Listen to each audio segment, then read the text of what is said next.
Hello everyone, I hope you all are fit and fine and working hard for your next exam। देखो आप सभी का जो next exam है, मैंने जब पोल कराया था तो मुझे पता लगा था कि आप में से बहुत सारे लोग जो है वो C D S AFCAT और I C ji A C exam की प्रिपरेशन करते हैं। कुछ लोग ऐसे हैं जिनके लिए सी ए पी एफ का जो एग्ज़ाम है वो नेक्स्ट एग्ज़ाम होने वाला है, but most of the audience जो हमारे इस चैनल से जुड़े हैं उनका जो अगला एग्ज़ाम है वो सी डी एस या तो फिर एफ कैट एग्ज़ाम होने वाला है। अब देखो इस एफकेट और सीडीएस एग्ज़ाम के लिए हम क्या चीज़ें कर सकते हैं, हमारे पास कौन से इनिशिएटिव हैं जो आपको हेल्प कर सकते हैं, उसके बारे में हम बात करने वाले हैं। वीडियो काफ़ी कम लेंथ की होगी। मैं चाहूँगा ये वीडियो 5 मिनट की हो और इसके अंदर मैं आपको बताऊं कि हमारे टॉप 3 इनिशिएटिव क्या हैं जो हम आपके लिए लेकर के आए हैं। सबसे पहले तो हम बात करना स्टार्ट करते हैं अपने टॉप 3 इनिशिएटिव के बारे में। बट उससे पहले अगर आप चैनल पे नए हैं तो वीडियो की रीच के लिए, क्योंकि देखो वीडियो हमारी काफ़ी अच्छी होती है, आप लोगों ने ये बताया भी है, लेकिन क्या होता है कि जब तक वीडियो पर आप कमेंट नहीं करते, लाइक नहीं करते, इसे शेयर नहीं करते, तो ये वीडियो यूट्यूब के एल्गोरिदम के पास नहीं पहुंचती और फिर वो आगे इसे पुश नहीं करता। तो इस एल्गोरिदम के लिए मैं चाहूँगा कि आप वीडियो को लाइक करके, वीडियो पे कमेंट करके और इस वीडियो को शेयर भी करें अगर आप चाहते हैं तो। बाकी हम आते हैं अपने इनिशिएटिव पे और सबसे पहला जो हमारा इनिशिएटिव है वो ये है कि हम आप सभी के लिए, अगर आप एक एनडीए, सीडीएस, सीएपीएफ या फिर एफकेट के एस्पायरेंट हैं, तो हम आपके लिए एक मैपिंग की सीरीज स्टार्ट करने वाले हैं। देखो मैपिंग तो बहुत सारे लोग पढ़ते हैं और बहुत अलग अलग डिफरेंट डिफरेंट एग्जाम के लिए डिफरेंट डिफरेंट चीज़ें पढ़ते हैं, बट हम इस मैपिंग में क्या पढ़ेंगे वो चीज़ें आपको दिख रही होंगी। अभी मैं जब बताऊंगा तो आपको पता लगेगा कि चीज़ें मैंने लिखी क्यों हैं। इसके साथ साथ अगर हम डिफेंस एस्पायरेंट है तो हमें पता है कि हमें इंग्लिश का पेपर देना है और इंग्लिश में वोकेबलरी आती ही आती है। इस बार के सीटीएस के पेपर में आपने देखा होगा कितने सारे वोकैब के क्वेश्चन थे, तो वोकैब जो है ना उसकी भी हम प्रैक्टिस करेंगे। तो वोकैबलरी के बारे में भी मैं आपको कुछ बताऊंगा कि हम वोकैबलरी को लेकर के क्या करने वाले हैं। एंड देन हम बात करते हैं अपने पीवाईक्यूज की, आखिर की जो हमारे प्रीवियस ईयर क्वेश्चंस है ना, अगर हम बात करते हैं एफकेट एग्जाम की, तो एफकेट एग्जाम के प्रीवियस ईयर क्वेश्चन कैसे हम निकालेंगे, उनकी प्रैक्टिस कैसे करेंगे, तो इन चीज़ों के बारे में सेशन में हम बात करने वाले हैं। सबसे पहले तो आते हैं अपने मैपिंग वाले चैप्टर के ऊपर कि आखिर मैपिंग है क्या। देखो जैसे कि मैंने आप सभी को बताया कि मैपिंग अलग अलग एग्जाम के हिसाब से हम मैपिंग को टारगेट करते हैं। अगर हम यूपीएससी सीएससी की प्रिपरेशन कर रहे होते हैं तो फिर मैपिंग का कुछ अलग महत्व होता है, सीडीएस के लिए अलग, सीएपीएफ के लिए, एफकेट के लिए और एनडीए के लिए मैपिंग का महत्व कुछ अलग होता है। तो अब जो हमारे एफकेट, सीजीकेट, एनडीए, सीडीएस, इन सभी के लिए अगर आप देखेंगे तो मैपिंग का मेन इंपोर्टेंस क्या है। तो आप कहेंगे सर हमारे एग्जाम में जो क्वेश्चन पूछे जाते हैं मैप बेस्ड, उनमें सबसे ज़्यादा जो फ्रिक्वेंट क्वेश्चन पूछे जा रहे हैं उनकी मैं बात कर रहा हूँ, वो होते हैं आपके सी से क्वेश्चन पूछा जाता है कि बताओ जो अराल सी है वो कहाँ पर है। ठीक है, ऐसे आपको ना सी दे करके, बे का नाम दे करके या फिर किसी गल्फ का नाम दे करके पूछ लेता है कि ये किस कंट्री में है, कौन से इसके बॉर्डरिंग कंट्रीज हैं।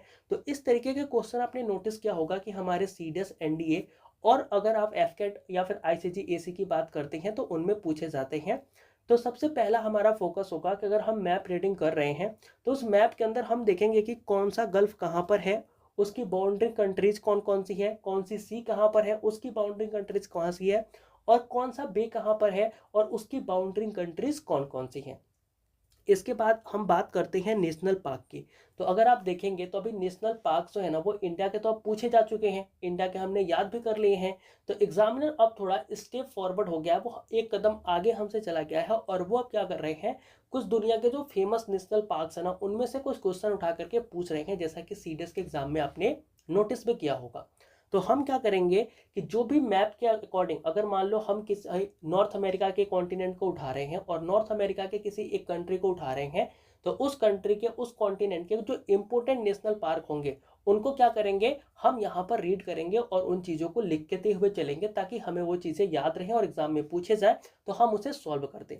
इसके बाद हम बात करेंगे मेजर सिटीज़ के बारे में। देखो मेजर सिटीज़ का मतलब होता है, आपने कैपिटल एंड करेंसी के ऊपर तो क्वेश्चन देखा होगा। ऐसे ही जैसे अगर आप जॉर्डन को देखोगे तो जॉर्डन को लेकर के अभी सीडीएस के अंदर एक क्वेश्चन पूछा गया था, उसमें पूछा गया था कि जॉर्डन जो है वो लैंडलॉक है या उसके साथ बॉर्डर शेयर करता है वाटर बॉडी का कहीं पर। ठीक है, तो इस तरीके से जो इंपॉर्टेंट सिटीज़ है ना उनको हम देखेंगे, उनके कैपिटल को देखेंगे, उनके करेंसी को देखेंगे, ताकि अगर एग्जाम में हमारे एफकेट जैसे एग्जाम में अगर कैपिटल करेंसी के भी क्वेश्चन आते हैं तो वो गलत ना हो। और सीडीएस एग्जाम में अगर मैप बेस्ड कोई क्वेश्चन आता है कि बताओ इसका लैंडलॉक्ड है या फिर ये वाटर बॉडी के साथ बॉर्डर शेयर करता है, तो उसका भी आइडिया हमें रहे। तो ऐसे मेजर सिटीज के, हर कॉन्टिनेंट के अंदर जो मेजर सिटीज हैं उनको हम ध्यान में रखेंगे। अगर किसी मेजर सिटीज के बीच में कोई बाउंड्री है, जैसे कि यूएसए और कनाडा के बीच में बाउंड्री है, नॉर्थ कोरिया साउथ कोरिया के बीच में बाउंड्री है, तो इस तरीके के इंपॉर्टेंट बाउंड्रीज को भी हम पढ़ते हुए चलेंगे। इसके साथ साथ कुछ मेजर स्टेट आपने देखे होंगे, तो उन मेजर स्टेट्स को भी हम ध्यान में रखेंगे और उनको भी पढ़ेंगे, ताकि अगर यहाँ से भी क्वेश्चन पूछे जाए तो वो हमारे गलत ना हो। तो मैपिंग का मेन मतलब या मेन मोटो जो हमारा है मैपिंग के अंदर कवर करने का, वो यही है कि हम मेजर गल्फ, सी और बे इनको कवर करेंगे, नेशनल पार्क को कवर करेंगे, मेजर सिटीज को कवर करेंगे और मेजर स्टेट को कवर करेंगे। एंड इसके साथ साथ अगर हम किसी कंट्री को पढ़ रहे हैं और उसके साथ साथ कोई स्टैटिक चीज या स्टैटिक टर्म है जो कि इंपॉर्टेंट है, उस स्टैटिक टर्म को भी हम अपने स्टैटिक जीके के हिसाब से पढ़ते चलेंगे, ताकि हमारा स्टैटिक जीके वाला पोर्शन भी कंप्लीट होता चले और मैपिंग सीरीज भी कंप्लीट होती चले। अब देखो, इतनी सारी चीजें अगर मैं पढ़ाऊंगा तो उसका सोर्स क्या होगा वो भी मैं रिवील कर देता हूं। तो हम जो एटलस है, जिसको आप सभी ने पढ़ा होगा, बहुतों के पास ये चीज होगी भी, तो हम एटलस का यूज करने वाले हैं। और इसके एटलस के अलावा मैं 3D इमेजेस भी बनाऊंगा, फिर उस इमेजेस के थ्रू भी मैं आपको समझाऊंगा। बट जो हमारा बेसिक सोर्स होने वाला है, जिसके अकॉर्डिंग हम समझने वाले हैं चीज़ों को, वो है एटलस। तो एटलस के अकॉर्डिंग हम चीज़ों को देखेंगे और पढ़ेंगे। तो आई होप मैपिंग वाले चीज़ में अब आपको दिक्कत नहीं रही होगी और आपको ये पता होगा कि मैपिंग के अंदर हम क्या क्या चीज़ें करने वाले हैं। मैपिंग के बाद हम चलते हैं वोकैबलरी के। तो जैसा आपने देखा है कि अब बदलते हुए ट्रेंड के अंदर, या फिर अगर ट्रेंड नहीं भी बदलता है तो भी हमारे एफकेट, आईसीजी, एसी, एनडीए, सीडीएस के अंदर वोकैबलरी आती थी और आगे भी आएगी। इस बार तो थोड़ी ज़्यादा ही आई है। अब देखो, वोकैबलरी अगर आई है तो हमें वोकैबलरी पढ़ना चाहिए। तो वोकैबलरी के लिए हम क्या कर सकते हैं, जो मैंने सोचा है कि वोकैबलरी जो मैं आपको कराऊंगा ना, वो एडिटोरियल बेस्ड कराऊंगा। यानी कि जो भी एडिटोरियल्स रोज डेली आते हैं हमारे एग्जाम के अंदर, जो हमारे न्यूज़पेपर में हम एडिटोरियल पढ़ते हैं, उन एडिटोरियल के अंदर यूज होने वाले कुछ अच्छे अच्छे वर्ड्स को मैं निकाल के रखूंगा। और हर वीक के संडे को, ठीक है, हर वीक के संडे को एक क्लास होगी जहां पर हम एडिटोरियल बेस्ड वोकैबलरी को करने वाले हैं। तो ये इनिशिएटिव है हमारे वोकैबलरी को अच्छा करने के लिए। देखो, पुराने वर्ड तो आपको याद है, पुराने वोकैब तो आपको याद है, आपने पढ़े भी हैं। बट अगर कोई नया वोकैब आ रहा है, उस नए वोकैब को पुराने वोकैब के साथ मिला करके जब हम याद करेंगे, पढ़ेंगे, तो इससे हमारी वोकैबलरी रिवाइज भी होगी और हम नया सीखते भी रहेंगे। इसी की वजह से मैंने एडिटोरियल को चूज किया हुआ है कि एडिटोरियल में आने वाले वर्ड्स को मैं निकालूंगा एंड उसके साथ हम उन चीज़ों को पढ़ेंगे और आगे फिर बढ़ते चलेंगे। हमारी वोकैबलरी अच्छी हो जाएगी और कहीं ना कहीं हमारे नए पुराने वर्ड्स रिवाइज भी होते चलेंगे। तो वोकैबलरी के लिए ये चीज़ें हम करने वाले हैं, जो कि वीक में सिर्फ एक दिन होगा और ये होगा सिर्फ संडे को। सेम अगर मैं आपको मैपिंग का बताऊं, तो मैपिंग भी आपके वीक में किसी एक दिन होगा। डेली पॉसिबल नहीं है क्योंकि सीएपीएफ की भी क्लासेस मेरे को लेनी है। तो यहाँ पर क्या होगा कि किसी एक दिन मैं आपको एक कॉन्टिनेंट को पढ़ा दूंगा। मतलब अगर मैंने नॉर्थ अमेरिका उठाया तो नॉर्थ अमेरिका कॉन्टिनेंट एक दिन में खत्म हो जाएगा। उसके अंदर कुछ बचे हुए इंपॉर्टेंट सिटीज या कंट्रीज होते हैं, तो उनके मैप हम अलग से देख लेंगे। जैसे कि यूएसए काफी ज्यादा इंपॉर्टेंट है जब आप नॉर्थ अमेरिका करते हो, फिर कनाडा इंपॉर्टेंट होता है। इस तरीके से जो हमारा इंपॉर्टेंट कंट्रीज हैं उनके बारे में थोड़ी चीजें हम डिस्कस कर लेंगे, अगर बाद में टाइम मिला या फिर सेशन को और बड़ा करना पड़ा तो। यानी कि सारी क्लासेस वीकली होंगी। वीक में एक ही दिन इन क्लासेस को आप देखोगे, जिसमें संडे का जो टाइम है वो इंग्लिश के लिए अलॉट है, कि मैं पहले से बता रहा हूँ। बाकी संडे के अलावा आप किसी एक दिन पर मैपिंग की क्लास देख सकते हो। इसके आगे हम चलते हैं तो हम बात करते हैं पीवाईक्यू के बारे में। देखो, पीवाईक्यू क्या है। पीवाईक्यू हम बात कर रहे हैं सिर्फ एफकेट एंड आईसीजी एसी वालों के लिए। देखो, अगर आप एफकेट और आईसीजी एसी के स्टूडेंट हो ना, तो आपके लिए पीवाईक्यू को कलेक्ट करना काफी ज्यादा मुश्किल होता है। देखो, सीडीएस, एनडीएस, सीएपीएफ के पेपर तो हमें मिल जाते हैं और यहाँ से क्या होता है, हमें पीवाईक्यू हमारे पास रहते हैं और हम उन्हें रिवाइज कर लेते हैं, उनकी प्रैक्टिस कर लेते हैं। बट जो भी लोग एफकेट या फिर आईसीजी एसी का एग्जाम देते हैं, जो कि ऑनलाइन एग्जाम होते हैं, उनके पीवाईक्यू कलेक्ट करना मुश्किल हो जाता है। तो ऐसे मैंने पीवाईक्यू कलेक्ट करे हैं 2021 से लेकर के 2025 तक।